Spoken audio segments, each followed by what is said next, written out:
Radioactive, information, action.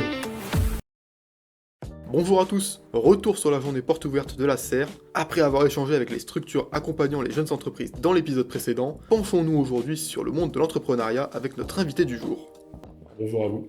Bonjour, Est-ce que vous pouvez vous présenter s'il vous plaît? je m'appelle Frédéric Griffaton, j'habite dans le Lot-et-Garonne depuis 7 ans maintenant. Pouvez-vous présenter votre entreprise s'il vous plaît? On a créé TerraCare il y a quelques mois maintenant, avec l'ambition de répondre à la problématique des agriculteurs qui partent à la retraite. Il y a beaucoup d'agriculteurs qui partent à la retraite, on a à peu près 1 sur 2 dans les moins de 10 ans là qui vont partir. Donc évidemment qu'il y en a plein qui ont des enfants qui reprennent et heureusement, mais c'est pas le cas de tous, hein. Il y a énormément d'agriculteurs qui n'ont pas de solution aujourd'hui. Et donc on a créé une société qui vient répondre à ça, à ces terres qui n'ont pas de solution.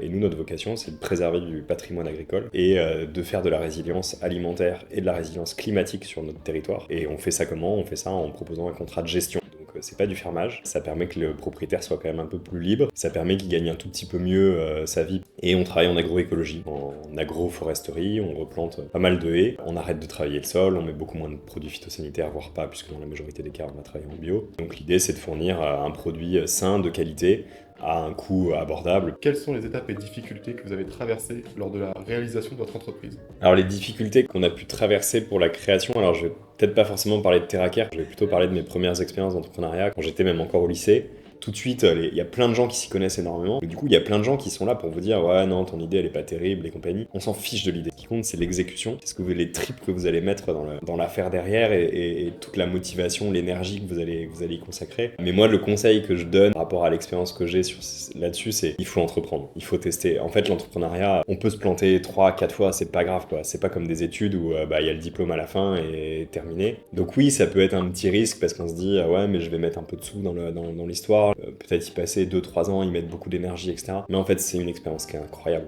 Avoir une expérience d'entrepreneuriat de 2 ans, ça vaut toutes les écoles de commerce possibles, quoi. Et puis vous avez plein d'acteurs sur le territoire qui peuvent aider. Et ça, faut se renseigner auprès de la communauté d'agglomération, auprès d'ADI, auprès de... La BPI, la BGE, la Serre, le groupement créateur. Avez-vous été aidé par des structures extérieures pour faire valoir votre entreprise? Donc moi j'ai toujours été aidé dans toutes les boîtes que j'ai construites, la famille, les institutions publiques ou privées. En fait sur la question de la crédibilité, de voilà je suis encore un peu jeune, etc. La réalité c'est que on s'en fiche de la crédibilité de prime abord. Si votre truc il fonctionne, que vous avez une bonne idée qui répond à un marché, aujourd'hui les investisseurs ils sont pas stupides. Hein. C'est fini le temps où sur une idée ils balançaient 1 million d'euros. Aujourd'hui les gens de toute façon ils regardent des tableaux, des tests produits, ce qui fonctionne, taux de rentabilité, etc.